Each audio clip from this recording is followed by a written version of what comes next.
A fifth-generation farmer stares at his flooded fields. $100,000 in crops gone. Not from weather. From Washington. Trump's tariff war just triggered China to walk away from U.S. agriculture. 12,000 tons of pork canceled. Soybean orders vanished. Prices collapsing. And now the same farmers who helped re-elect him, they're going broke. No bailout, no market, no backup.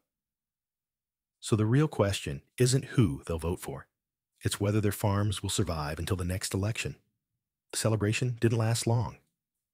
In January 2025, President Trump imposed a sweeping 10% universal import tariff, promising to protect American jobs.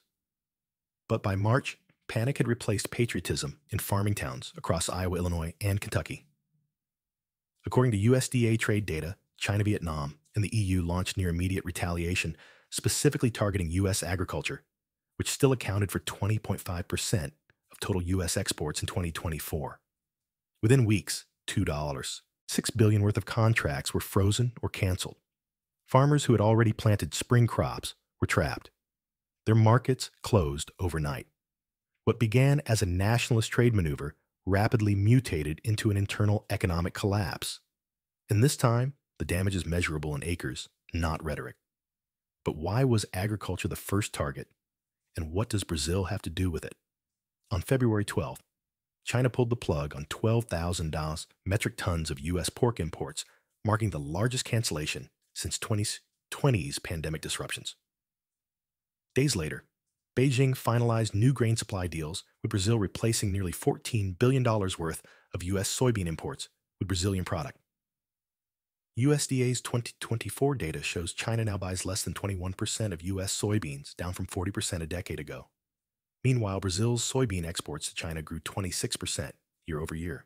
According to Bloomberg, Illinois farmer cooperatives are reporting double-digit crop surpluses and plunging futures, and while U.S. exports evaporated, input costs exploded. Fertilizer prices surged by 124% from 2020 levels, and pesticide tariffs added an average $83 per acre to corn production costs. This is economic strangulation, Kansas wheat farmer Vance Mai told Reuters. I lost $30,000 in grain value in 2 days. That's not trade reform. That's carnage. But was this just about pricing, or did U.S. policy sabotage its own growth markets? Corn farmer Kenneth Hartman Jr., who backed Trump in every election, now watches his markets disintegrate. Vietnam and the Philippines, once seen as promising growth destinations for U.S. corn, were hit with 46% and 17% tariffs, respectively, slamming the door on $2.1 billion in annual trade. USDA projections for spring 2025 had anticipated 94 million acres of corn planting. That number is now being revised downward by over 7% as farmers delay seed orders and cancel equipment purchases. Even niche crops aren't immune. Over 6,000 metric tons of U.S. wood pulp were rejected at Chinese ports in April alone, per the Agriculture Transportation Coalition. Large facilities are now overwhelmed. Cold chain distribution is breaking down, and perishable commodities are being discarded en masse. We planted for export. Now we're dumping, Hartman told Bloomberg. But if exports are collapsing and costs are spiking, where's the emergency relief? In 2018, Trump pushed through a $28 billion bailout, but 75% of those funds went to just 10% of farms, mostly corporate giants, according to GAO audits. This time there's no rescue package. USDA's 2025 forecast estimates a $42 billion plunge in net farm income, a 25% year-over-year drop. According to the March 2025 Creighton University Rural Main Street Index, only 58% of U.S. farmers are expected to remain profitable, down from 78% the year before.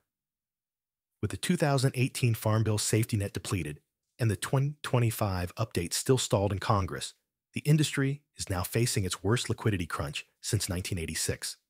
Iowa's Benjamin Rhea, who had planned to double corn acreage this year, has reversed course.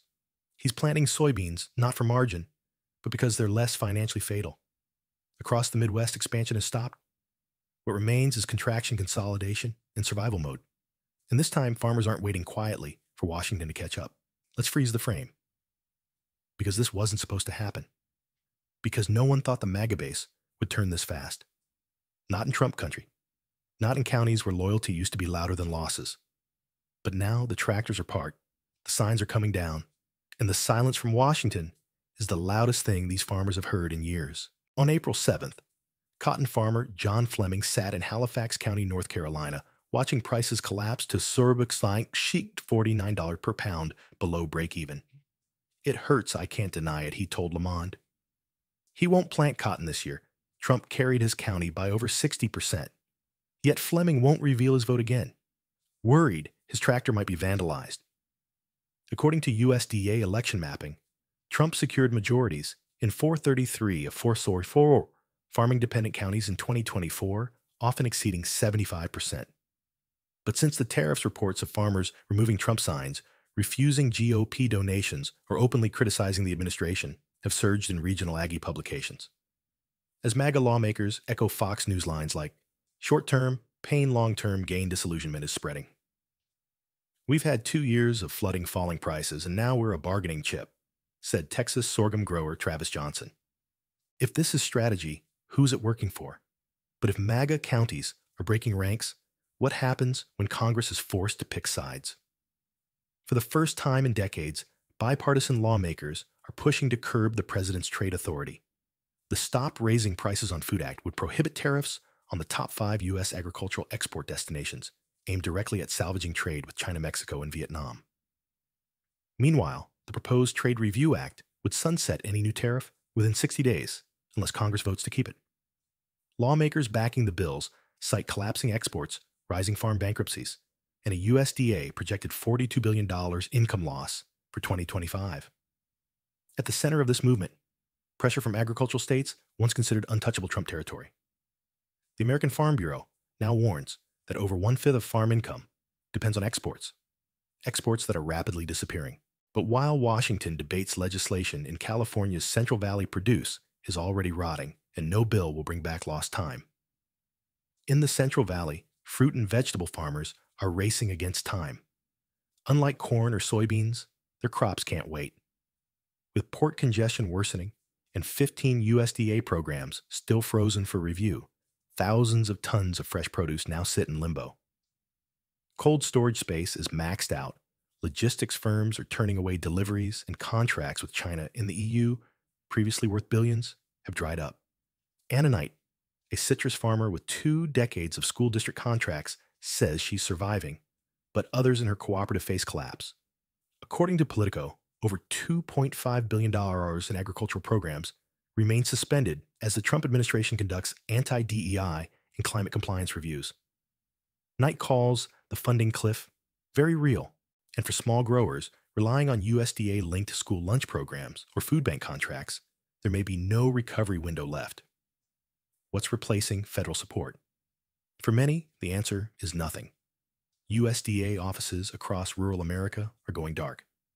According to internal data cited by The Guardian, over 10% of USDA staff accepted buyouts in March, while thousands of probationary employees were laid off, outright gutting the National Resource Conservation Service and Farm Service Agency.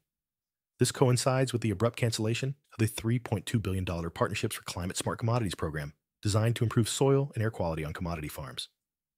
It makes no sense to kill long-term resilience programs, then spend billions fixing the collapse, said Jesse Womack of the National Sustainable Agriculture Coalition. In Colorado, state agencies issued stop work orders to local climate subgrantees.